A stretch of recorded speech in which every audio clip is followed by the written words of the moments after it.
Yahoo! Donc aujourd'hui je te retrouve avec l'extrême plaisir pour la présentation d'un nouveau manga et aujourd'hui on va parler de Mon Petit Ami Genderless. Donc le manga Mon Petit Ami Genderless est un manga en 5 tomes des éditions Akata. Nous sommes sur un manga qui date de 2018 au Japon et de 2022 en France pour son premier tome, le dernier tome étant sorti en février 2024. Ouais, je sais, j'ai un an de retard. Nous sommes sur un josei dans le genre romance, tranche de vie, LGBT, relations.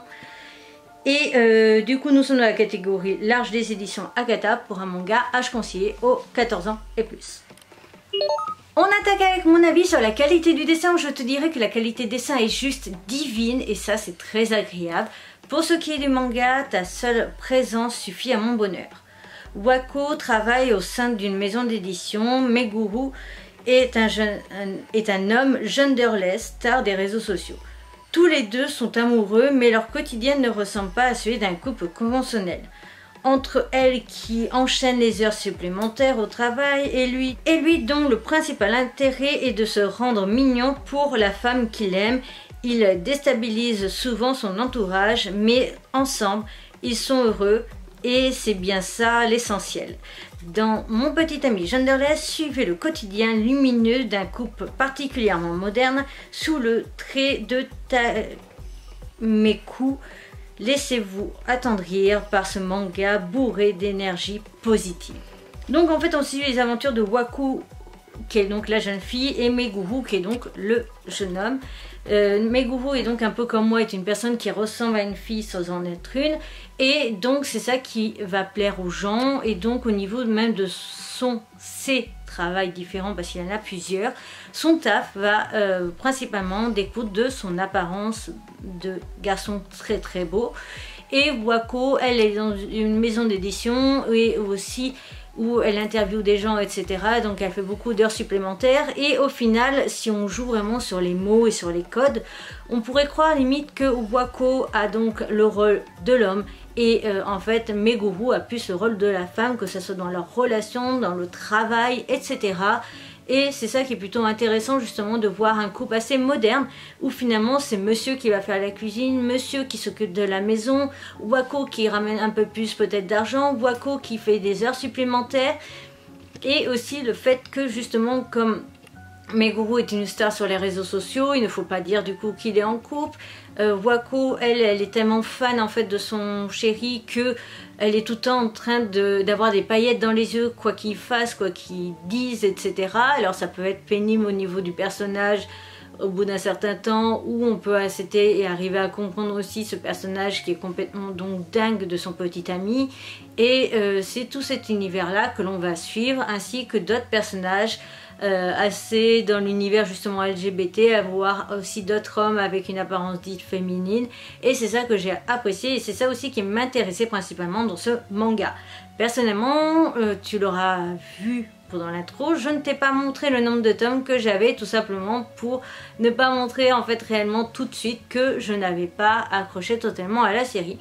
Il faut savoir que j'ai donc acheté les 4 premiers tomes de par le fait que je les avais trouvés en occasion, mais au final je me suis arrêtée au tome 3 tout simplement parce que je me suis finalement un petit peu ennuyée / lassée des caractères des personnages et du fait justement que ces personnages là ne me plaisent pas finalement totalement, alors que c'était ça qui m'avait donné envie de lire le manga, comme quoi je peux encore arriver à me tromper plutôt pas mal au niveau de certaines séries.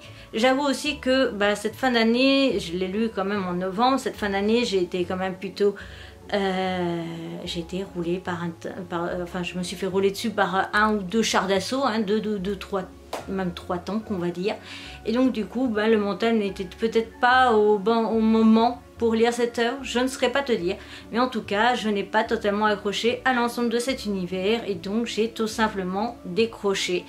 Voilà, donc je te montrerai dans la partie suivante quand même les 4 premières couvertures pour te donner mon avis. Mais en soi, à savoir que donc j'ai abandonné au tome 3 parce que je trouvais ça pas forcément super ouf et la hype que j'avais pour ce titre était très vite retombée au milieu du tome 2 je dirais, et après je me suis dit on va quand même continuer, tome 3 etc, et finalement ça ne l'a pas fait, donc j'ai bien fait aussi de m'écouter et de ne pas acheter du coup le tome 5. Pour ce qui est de mon avis sur les couvertures, je les ai trouvées magnifiques parce qu'en plus de présenter chaque personnage de la série, ce que j'ai aimé c'était qu'on était sur quelque chose quand même de très coloré. Et ça c'est quelque chose que j'apprécie tout particulièrement parce qu'on n'est pas sur un titre juste avec des couleurs autour. Les personnages ont des couleurs de cheveux alors que normalement c'est pas le cas. Et c'est ça que j'ai su apprécier. Et puis on est vraiment sur un code couleur sur la jaquette en entier. Donc c'est ça aussi que j'ai su apprécier. Voilà, hop.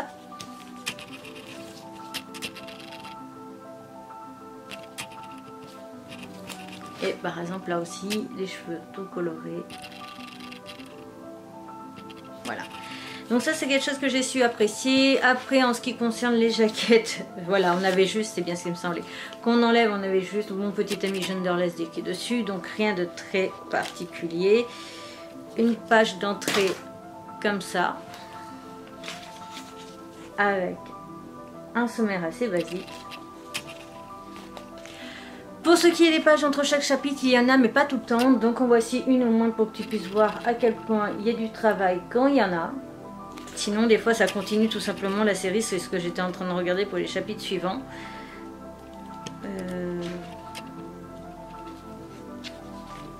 Donc ici. Voilà. Par contre, à savoir qu'à partir du tome 2, on a un récap des personnages et ça c'est toujours très agréable qu'on nous rappelle ce qui s'est passé ainsi que les noms des personnages, etc. Surtout qu'on lit au rythme des sorties par exemple en France avec un tome tous les 2 mois. C'est vraiment très pratique je trouve, mais bon personnellement moi je les lis à la chaîne. Cette présentation du manga Mon Petit Ami Genderless est donc à présent terminée. J'espère de tout mon cœur que cette vidéo t'aura plu. Je sais que vous avez été plutôt nombreux à l'avoir lu, au moins d'avoir tenté le tome 1, donc n'hésitez pas à me mettre votre avis en commentaire, ça me ferait très plaisir de le découvrir. Comme d'habitude, je te mets la précédente vidéo Akata, la playlist, ma tête de panda pour t'abonner, les réseaux sociaux, le compte Vinted, dans la barre d'infos, un deuxième compte Vinted, les liens vers mes autres réseaux sociaux de mes autres mondes et d'autres informations qui peuvent potentiellement t'intéresser. Sur ce, je te retrouve bientôt pour une nouvelle aventure. Bye bye!